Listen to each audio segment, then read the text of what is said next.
अखण्डमण्डलाकारम्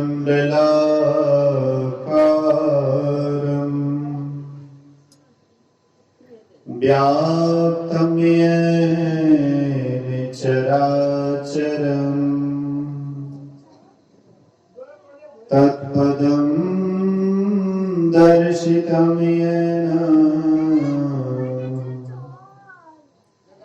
तस्मै श्री गुरुवे नमः।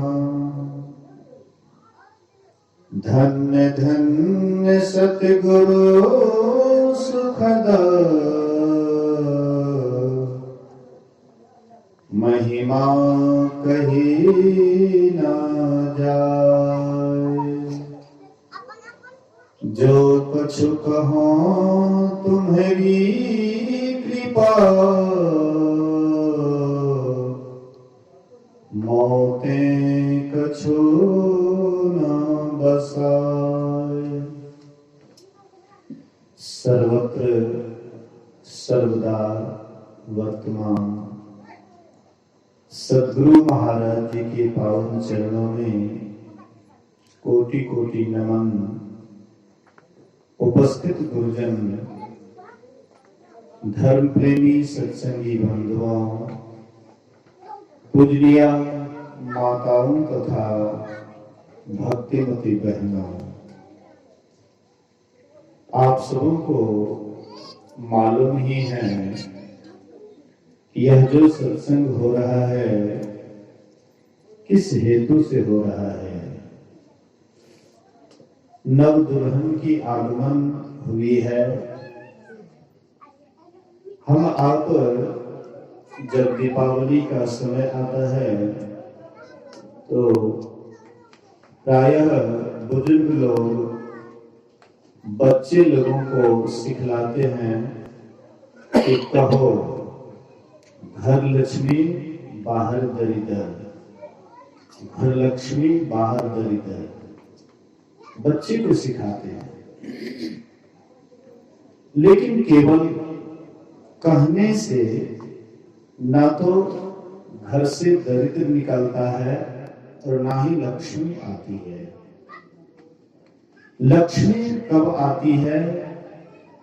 जिनके अंदर सुंदर लक्षण होता है, जिनके आचार विचार से पूरे परिवार में आपस में एक प्रेम बरसता है, आपस में स्नेह होता है, एक दूसरे से मेल होता है, एक दूसरे की सेवा करते हैं। इसी को कहते हैं बोलिए श्री सद्गुरु।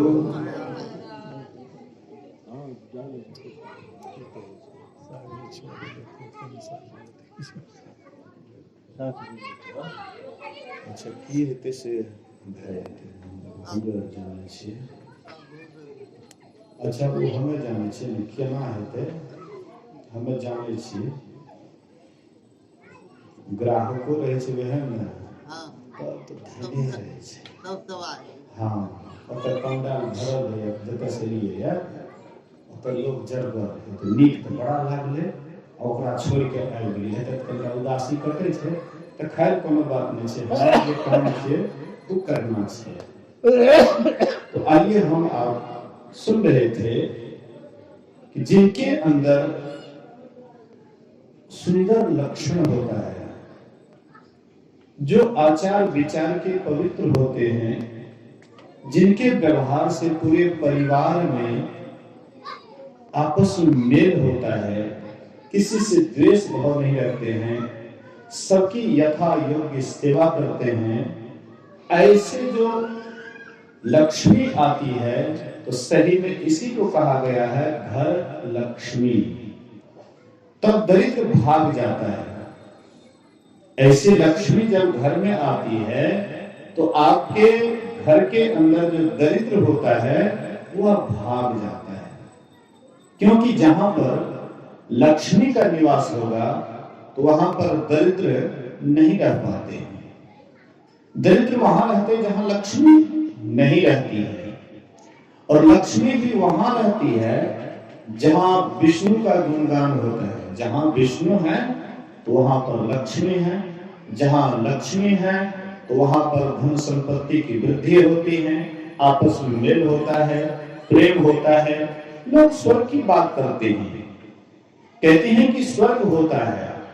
अब स्वर्ग होता है कि नहीं होता है, हम आप इस आंख से तो नहीं देखे हैं, लेकिन जिस परिवार में आपस में मेल होता है वहां पर स्वर्ग विराजता है।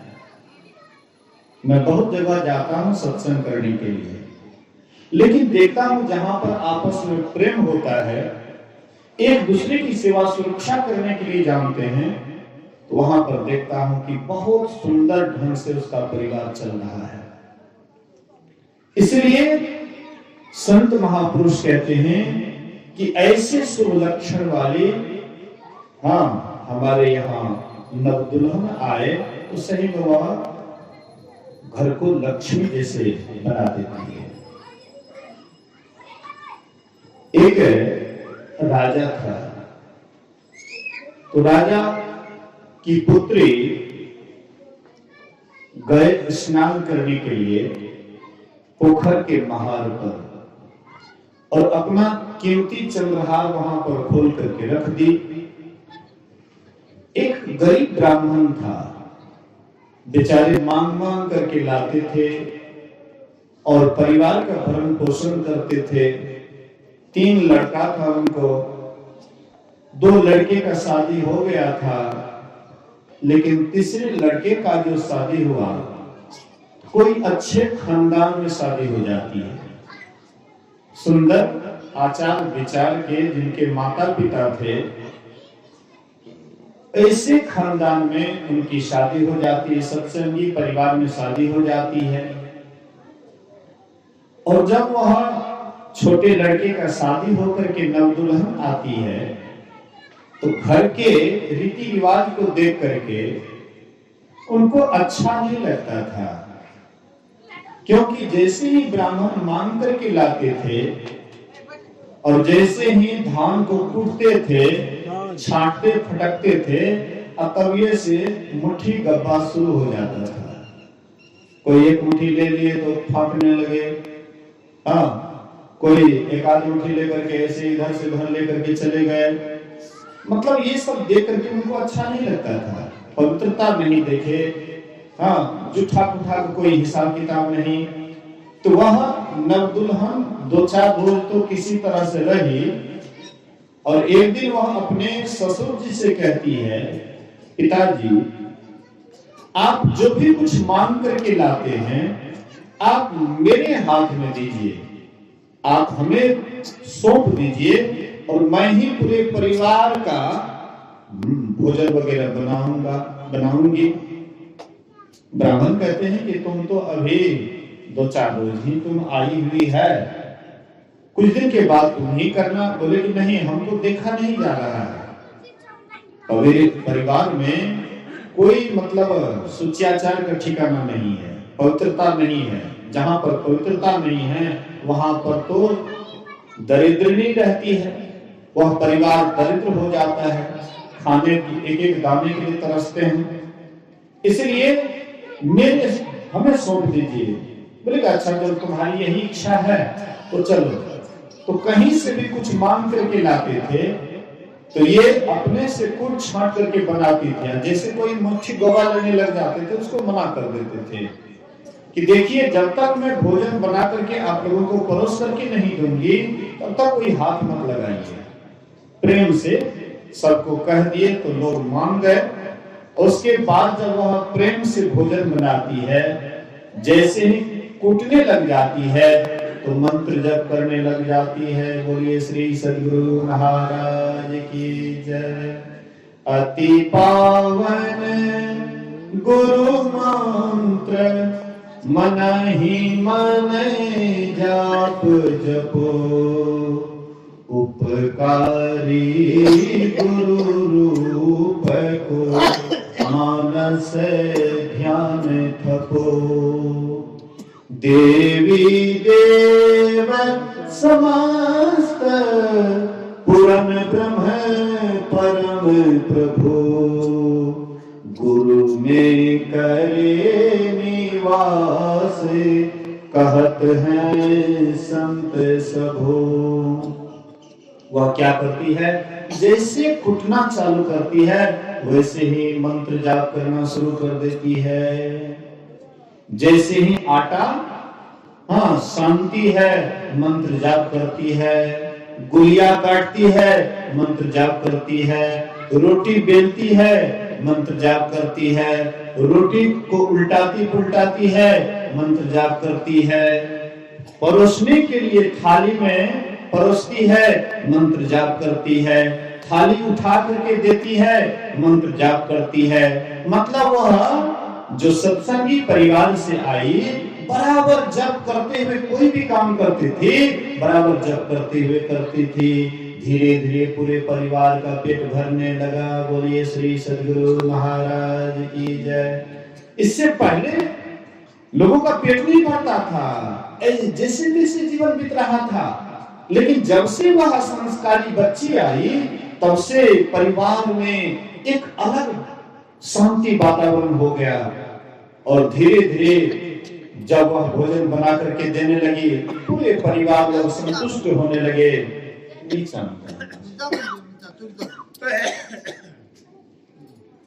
बोलिए श्री सद्गुरु महाराज की जय। तो ऐसे जब वह बराबर जब करती हुई कोई काम करती थी, परिणाम होता है कि पूरे परिवार में धीरे धीरे सबका पेट भरने लगा। सब शांति से संतुष्ट होकर के रहने लगे। कुछ दिनों के बाद वह बच्ची बोली थी ब्राह्मण से, आप कहीं भी जाइए लेकिन बिना कुछ लेकर के नहीं लौटिएगा, कुछ ना कुछ जरूर लाइएगा साथ में। एक दिन उनको भिक्षाटन कुछ नहीं मिला, तो देखिए रास्ता में मरा हुआ सर्प है। बोले कि आज यही लेकर के जाता हूं भिक्षा। तो ब्राह्मण क्या किए, तो लाठी पर उठा लिए सर्प और लाए घर पर, और कहते हैं कि आज का भिक्षाटन यही है। बोले कोई बात नहीं, पिताजी कोई बात नहीं, जो लाए हैं उसको आप पीछे में आप रख दीजिए, बाड़ी में रख दीजिए। तो वो क्या करते हैं, तो मरा हुआ सर्प उसको रख दिए पीछे। और वह जो राजा की लड़की जो चंद्रहार रख करके पोखर में स्नान कर रही थी सखी सहेली के साथ, संजोग से चिल्हा आता है और देखता है बड़ा चमचमाता हुआ कोई चीज है, खाने योग्य चीज है। अगरबत्ती को हटा दिया।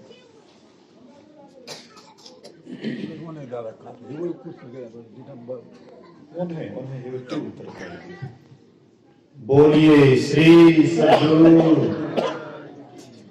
उनसे दुश्मनी तो नहीं है, लेकिन उनसे रिएक्शन होता है स्वास्थ्य।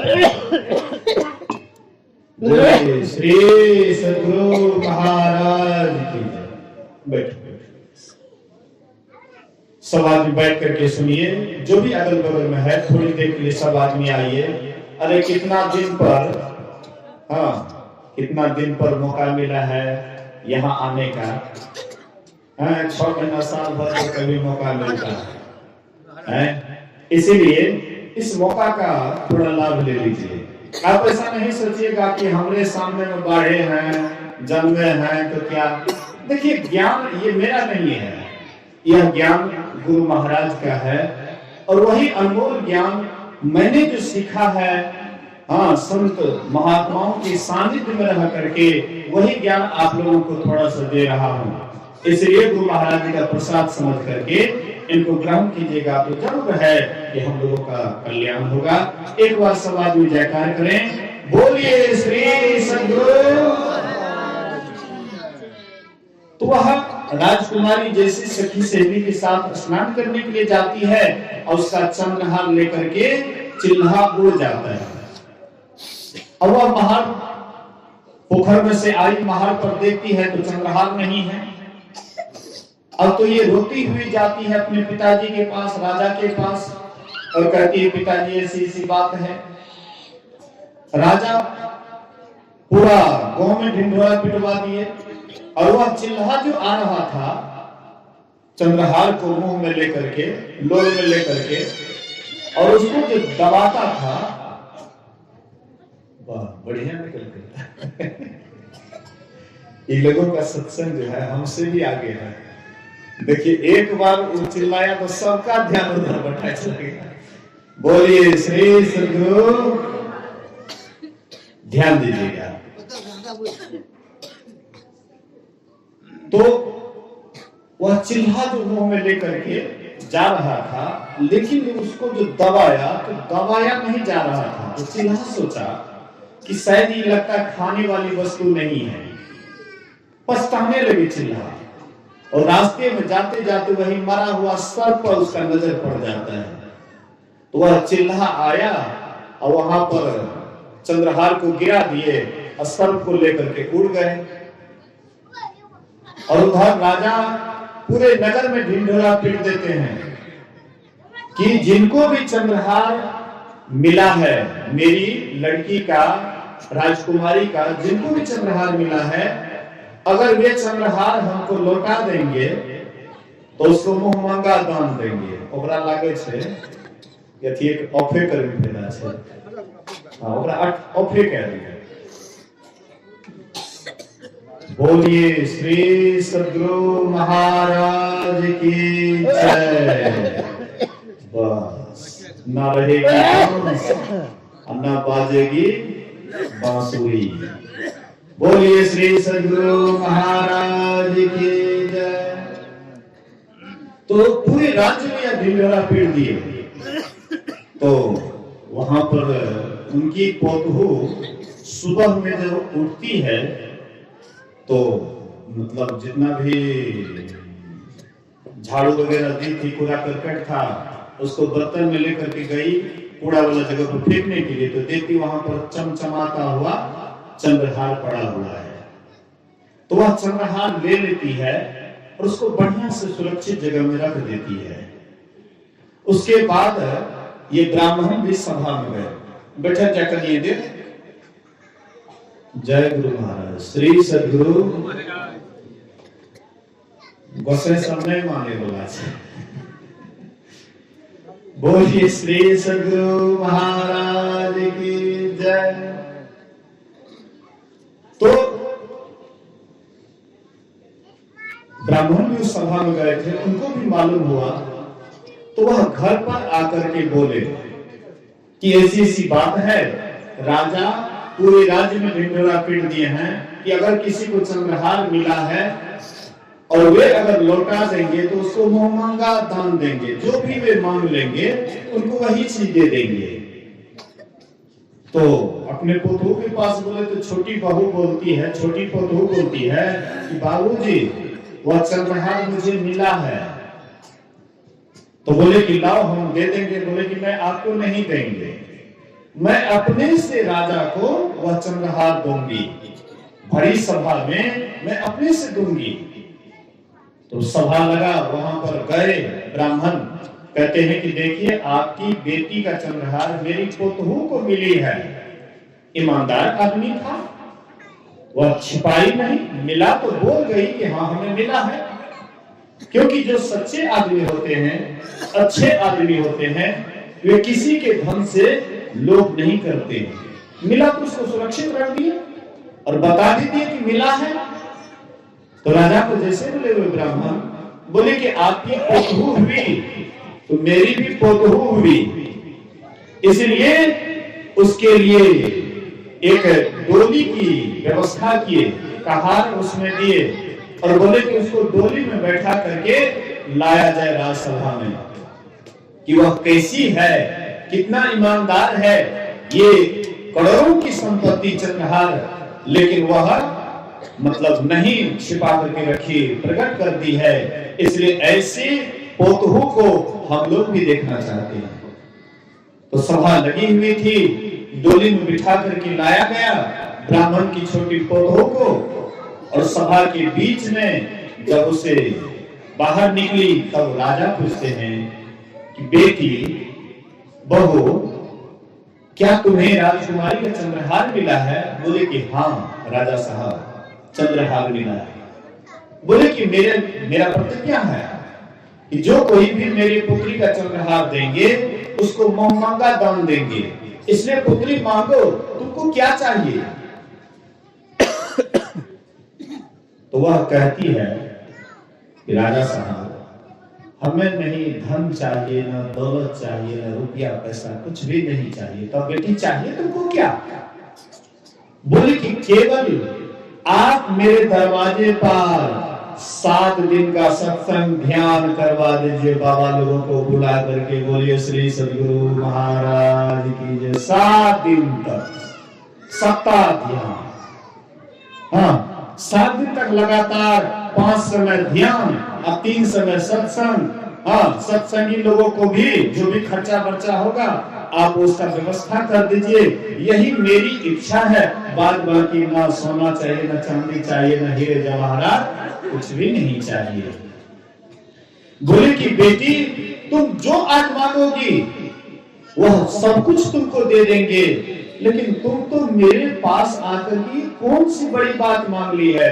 बोले कि मेरे लिए यही बड़ी बात है। बोलिए श्री सद्गुरु महाराज।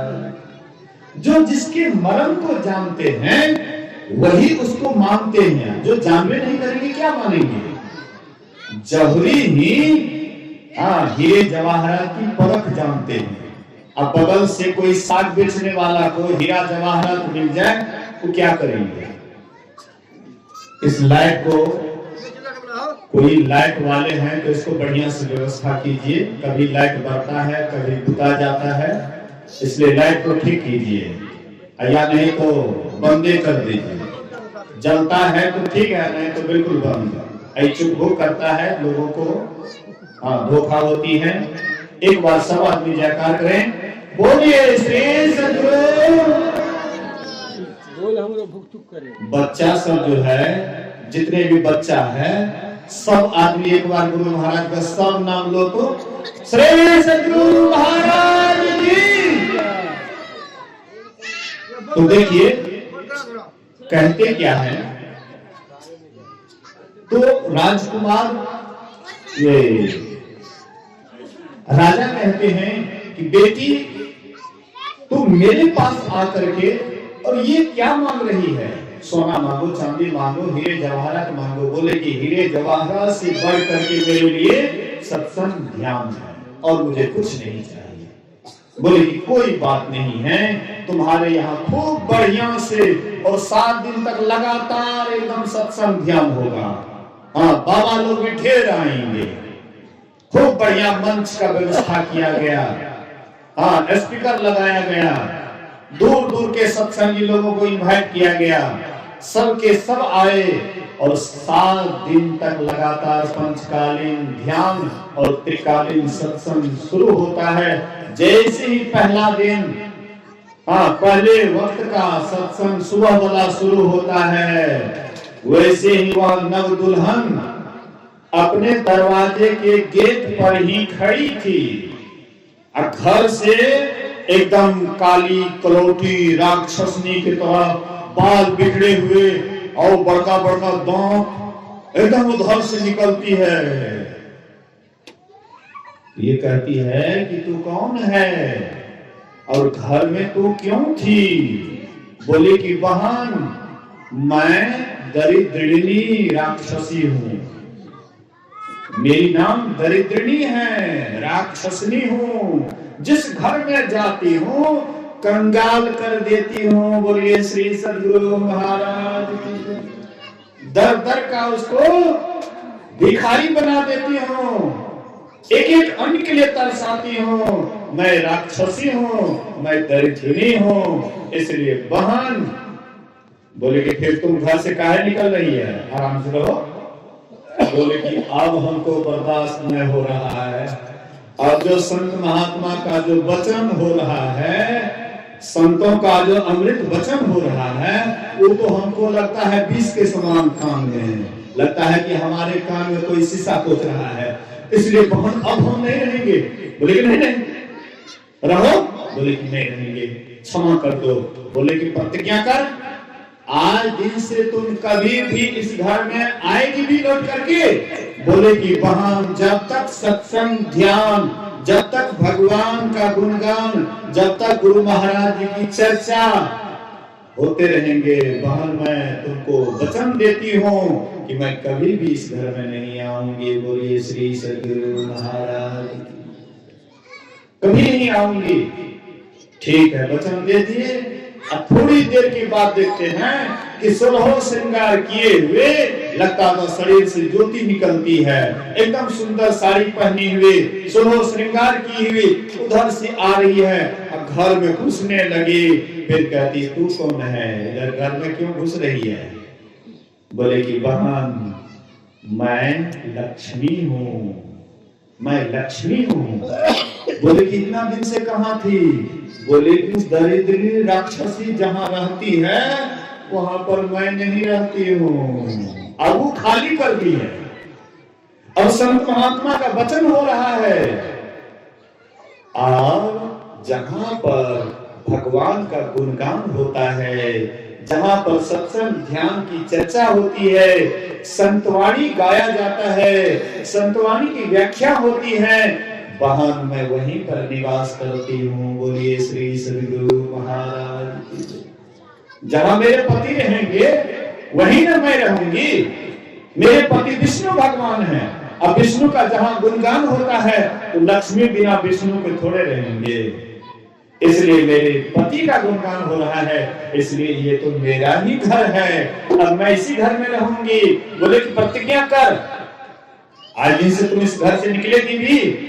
बोले कि आज दिन से मैं प्रतिज्ञा करती हूँ, जब तक सत्संग ध्यान होगा, ईश्वर की चर्चा होगी, परमात्मा की चर्चा होगी, तब तक मैं कभी भी अब घर को खाली नहीं करूंगी। बोलिए श्री सद्गुरु महाराज की जय। 1 दिन 2 दिन 3 दिन लगातार जब 7 दिन तक यह सत्संग हुआ, उसके बाद समापन हुआ, सबको बहुत विदाई मिल गया, और वह पोतू पूरे परिवार के साथ सत्संग ध्यान अपना बैठ करके करने लगी, सबसे कराने लगी। दिन दूनी रात चौगुनी की तरह धन की वृद्धि होने लगी, आपस में प्रेम होने लगा, और सबके सब पूरे परिवार सुखी हो गए। कैसे कैसे उनके पास में क्या क्या हो गया जिसका ठिकाना नहीं। गुरु महाराज जी, बोलिए श्री सद्गुरु। गुरु महाराज जी के पास एक रिक्शा चलाने वाले मेले कुचले कपड़ा पहन करके धरहरा आश्रम पर आते थे सत्संग सुनने के लिए। बहुत पहले की बात है। हाँ, गरीब आदमी था, रिक्शा चलाते थे, मेले कुचले कपड़ा पहन करके आगे में नहीं बैठते थे, पीछे में बैठते थे, लेकिन बराबर साप्ताहिक सत्संग में रविवार के रविवार साप्ताहिक सत्संग निश्चित चले जाते थे। अब गुरु महाराज तो सबके ऊपर नजर देते थे कि कौन बराबर आते हैं, कौन नहीं आते हैं, कौन कब कब आते हैं। हम लोग भी वही देखते हैं कि कौन कौन साप्ताहिक में आते हैं, कौन नहीं आते हैं, कौन बराबर आते हैं, कौन कभी कभी आते हैं। मतलब इससे प्रेम देखा जाता है कि आपके भीतर में कितना सत्संग के प्रति प्रेम है, आपके अंदर में कितना ध्यान के प्रति प्रेम है। साधु महात्मा भी वही परखते हैं। और नहीं तो एक महात्मा का खाली पूजा कर दीजिए, हाँ, पान लाओ, फूल लाओ और लाओ, पैसा काम दोनों फूल दियो, बाग हो या भैसा, मतलब आप सत्संग ध्यान करते हैं कि नहीं करते उसको कोई मतलब नहीं, खाली फूल पूजा ही दे दीजिए, दान दक्षिणा बढ़िया से दे दे। बाबा जी को बुला गया, भगत तो हमको मिला, खूब बढ़िया भगत मिला, लेकिन ना तो उससे बाबा जी का कल्याण होगा और ना ही जो दिए हैं उसका कल्याण होगा। मूल बात है कि सत्संग ज्ञान वे करते ही कि नहीं करते हैं। तो गुरु महाराज जी इसी पर ख्याल रखते थे, कौन कितना क्या करते हैं, तो उसको जो बराबर देखते गुरु महाराज सत्संग में आ जाते हैं। एक दिन गुरु महाराज कहते हैं कि इधर आइए, तो सोचे कि हम मेला कुछ का कपड़ा पहने में पता नहीं गुरु महाराज हमको क्या कहेंगे नहीं कहेंगे, डरते डरते आना नहीं चाह रहे थे। गुरु महाराज बोले इधर आइए, उसको बुलाए, बोले कि आप क्या काम करते हैं? कहते हजूर हम रिक्शा चलवे छिए। हाँ, रिक्शा चलवे छिए। तो खेती बाड़ी आपको नहीं है? कहते नहीं हजूर खेती बाड़ी नहीं छे।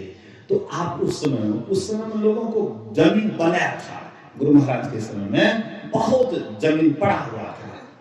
बोले कि अरे किसी से आप मलगुजारी पर जमीन ले लीजिए, उसका मलगुजारी जमा कर दीजिएगा। हाँ मतलब जो है उसका जमीन ले लीजिए, ढेर आदमी तुम्हारे यहाँ जो है बहुत धनी मनी सब हैं, वहां पर ले लीजिए। तो बड़े आदमी के पास, धनी आदमी के पास बोले तो दे दिए 5 बीघा 10 बीघा जो हाँ दे दिए उसको।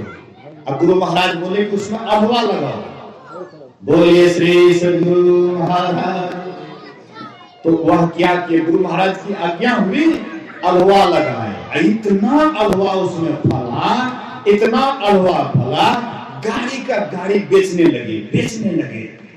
कुछ 6 दिन में वहां पर जहां पर घर था वहां पर ढेर जमीन ले लिए, बाजार में खरीद लिए, धीरे धीरे 4 चक्का ले लिए, मकान पर मकान। कुछ 6 दिन में इतनी प्रगति हुई, गुरु महाराज के पास आए, बोले कि हजूर आप ही का आशीर्वाद है, एक दिन मैं रिक्शा चलाता था लेकिन आज मेरे पास में कोई चीज की कमी नहीं है, हुजूर ये आप ही की कृपा है। गुरु महाराज बोले तुम्हारे परिश्रम की कृपा है। बोलिए श्री सद्गुरु महाराज। अपने ऊपर नहीं लिए कि तूने परिश्रम किया, ये तुम्हारा परिश्रम का फल है।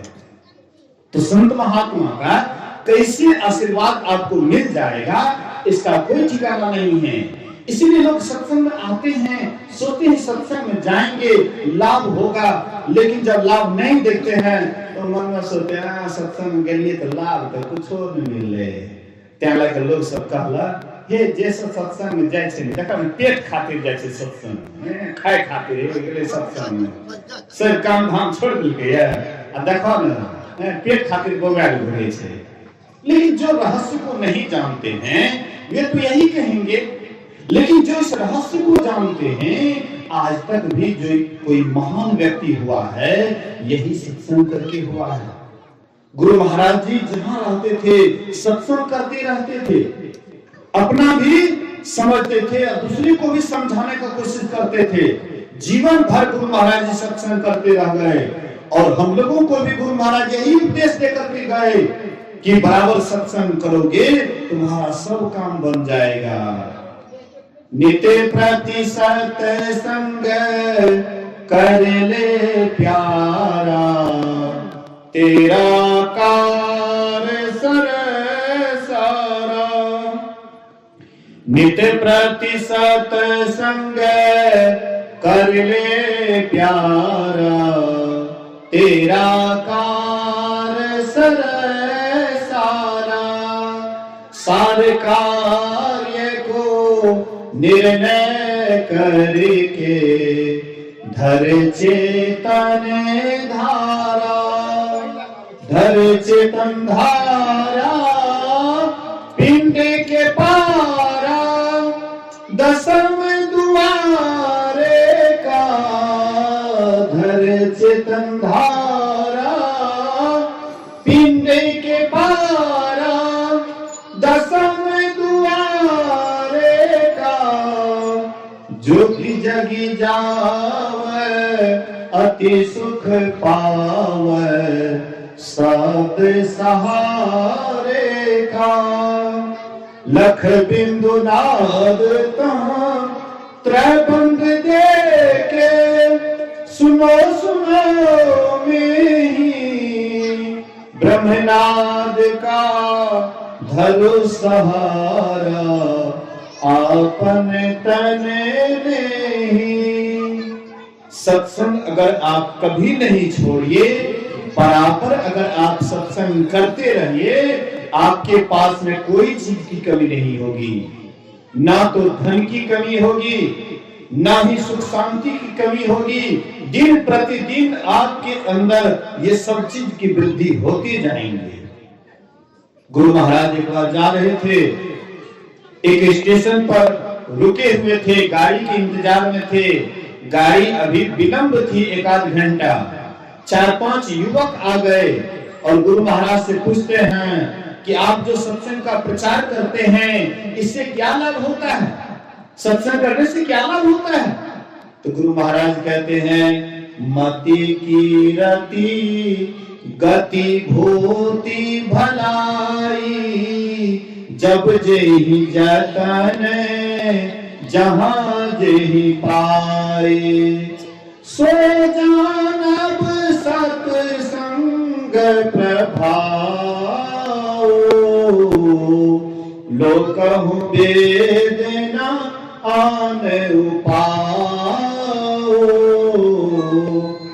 मति मिलती है सत्संग करने से।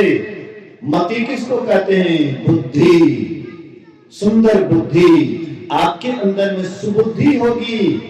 जिनके अंदर सुबुद्धि हो जाती है उनके पास बिना बुलाए धन संपत्ति आने लग जाता है। देख लीजिए करके, आपके अंदर सुबुद्धि आएगी तो जहां सुमति तहां संपत्ति नाना। जहां सुमति आती है वहां पर संपत्ति नाना प्रकार की ऑटोमेटिक बिना बुलाए आने लग जाती है। अजहां कुमति तहां विपत्ति निधाना।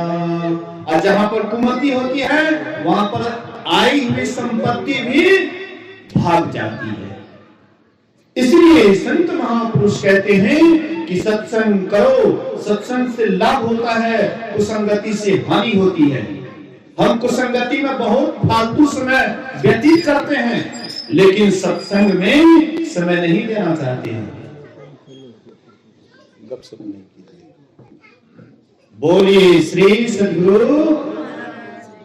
चौक चौराहे पर देखिएगा लोगों की भीड़ होती है, चाय के दुकान पर, पान के दुकान पर लोगों की भीड़ होती है, फालतू की बात होती है, वहां पर लोगों की भीड़ होती है। और जहां पर परमात्मा की चर्चा होती है लोग वहां से भागते हैं, वहां से हटते हैं। कहां जाओगे भाग करके? कहां जाओगे? कहां जाना चाहते हैं हम? ये संसार कागज की पुड़िया है, ये संसार कांटे की बाड़ी है। यहाँ पर सब उलझ पुलझ करके अपना जीवन बर्बाद कर देते हैं, अपना जीवन को खपा देते हैं। कुछ भी नहीं मिलता है, लेकिन जिससे मिलता है उससे हम दूर हटते हैं। इसलिए संत महात्मा कहते हैं अच्छे लोगों का संग करो। अच्छे लोग कौन होते हैं? जिनके अंदर में सदाचार होता है, जिनके अंदर में शिष्टाचार होता है, जिनके अंदर में सुचियाचार होता है, जो सत्संग ध्यान करते हैं, सत्संग ध्यान करवाते हैं। ऐसे का साथ करोगे जरूर है हम लोगों का बनते बनते बन जाएगा। सत्संग से लागी न हो रे भाई, अब तेरी बिगड़ी बात बन जाए। हम यह जीव जो आवागमन में पड़े हुए हैं, 84 लाख योनियों का चक्कर खा रहे हैं, अगर सत्संग के सहारे हो जाएं तो ये 84 का चक्कर मिटने में कोई देर नहीं लगेगा। जिनके 84 का कट गया फंद है, उसको हर घड़ी आनंद ही आनंद है। जिसके जीवन में मिला सत्संग है, उसको हर घड़ी आनंद ही आनंद है। तुलसी मीरा कबीरा ने गाया, सूरदास ने दर्शन पाया। जिनके हृदय में राम नाम बंद है, उसको हर घड़ी आनंद ही आनंद है। जिनके भीतर में गुरु महाराज जी का निवास होगा, जिनके भीतर में राम का निवास होगा, चौक चौराहे पर जाएंगे चाय पान की दुकान पर, कभी नहीं। जिनके हृदय हरि नाम बसे, तिन और का नाम लिया न लिया रे। जिनके हृदय हरि नाम बसे, जिनके हृदय में हरि नाम का वास होता है, वह जब भी उसका पैर बढ़ता है तो सत्संग के ही तरफ बढ़ता है। कुसंगति की तरफ उसका पैर कभी नहीं बढ़ता है। इसलिए सत्संगति से लाभ होता है, कुसंगति से हानि होती है। एक छोटी सी कथा कह करके मैं अपने प्रवचन में विराम दूंगा। और बोले हैं घर वाले की 7 बजे, तो उसको भी मैं जानता हूं कि कैसे 7 बजाएंगे। आरती हो जाएगी, थोड़ी देर के लिए देह हाथ सीधा कर लेंगे, आधा घंटा ध्यान हो जाएगा, फिर स्तुति विनती होगा तो 7 की 7:30 हो जाएगा। इसमें क्या लगा हुआ है? लेकिन एक तरफे चलेंगे तब तो काम नहीं चलेगा। ध्यान है ना, हाँ ध्यान भी है, कम से कम आधो घंटा, 1 घड़ी आधो में पुनियाद और तुलसी संगत साध के तो हर 1 करोड़ का अपराध। तो आइए एक छोटी सी कहानी सुन लेते हैं कि सत्संगति से क्या लाभ होता है और कुसंगति से क्या हानि होती है। एक पेड़ पर बैसाख जेठ की चिलचिलाती गर्मी थी, दोपहर का समय था। एक पेड़ पर गर्मी से लथपथ हंस आकर के बैठ जाता है। हंस छाया में, वह वृक्ष के छाया में ऊपर में बैठ गए। एक कौवा भी गर्मी से तरबतर होकर के वही वृक्ष पर आकर के बैठ गए। एक व्याधा भी गर्मी से लथपथ होकर के वही वृक्ष के नीचे आराम से सो गए।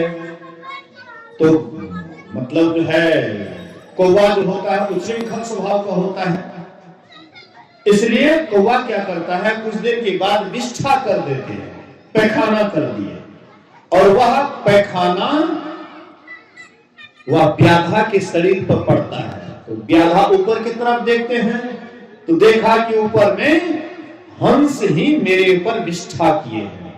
हंस सफेद बड़ा पक्षी और कौवा छोटा, इसलिए वह दिखाई नहीं पड़ा, दिखाई पड़ा हंस। तो ये क्या करते हैं, व्याधा सोचते हैं यही हंस मेरे ऊपर विष्ठा किए हैं। धनुष बाण तो था ही, तुरंत धनुष बाण अनुसंधान करते निशाना लगाते हैं और छोड़ देते हैं निशाना। वह तीर जाकर के हंस को लगता है। हंस को जैसे लगा, हंस तड़फड़ाते हुए गिरते हुए एक बात बोलती है हंस। हंस कहता है कि अफसोस, मैंने थोड़ी देर के लिए कौवा का संग किया, अर्थात कुसंगति का संग किया। कौवा क्या खाता है, विष्ठा में चोंच मारता है, और हंस क्या खाते हैं, दूध पीते हैं। हंस कभी भी पानी नहीं पीते हैं, जब भी पीते हैं तो दूध पीते हैं। लेकिन कौवा मैला में चोंच मारता है, विष्ठा में चोंच मारता है। इसलिए थोड़ी देर के लिए मैं इस कुसंगति का संग किया, आज मुझे अपने प्राणों से हाथ धोना पड़ रहा है। लेकिन अफसोस, जो जीवन भर कुसंगति करते हैं उसका क्या हाल होगा, ईश्वर ही जाने। बोलिए श्री सद्गुरु महाराज। हम लोग कुसंगति में अपना पूरा जीवन गवा देते हैं, लेकिन किस नरक की खाई में गिरेंगे कोई बचाने वाला नहीं होगा। एक अगर बचाने वाला है तो वह ईश्वर परमात्मा संत सद्गुरु, लेकिन उसके मन में रहिएगा तब न। एक होता है गुरुमुख, एक होता है मनमुख। मन जो कहा वही किया, वह हुआ मनमुख, और गुरुमुख वे होते हैं जो गुरु के कथनानुसार अपने आचरण को ढालते हैं, अपने व्यवहार को ढालते हैं। उसी का जीवन एक दिन फूल की तरह खिल जाता है, आनंद से खिल जाता है, और उसी को एक दिन ईश्वर परमात्मा का साक्षात्कार होता है, और वही एक दिन परमात्मा का दर्शन पा करके कृतकृत हो जाता है। उसी का जीवन सदा के लिए सार्थक और सफल हो जाता है। तो ये जो कन्या के आगमन के शुभ अवसर पर ये जो संत में सत्संग का आयोजन किए हैं, बड़ा सुंदर काम किए हैं। तो आइए अब हम लोग आरती की ओर चलते हैं। आरती के बाद थोड़ी देर के बाद आधे घंटे का ध्यान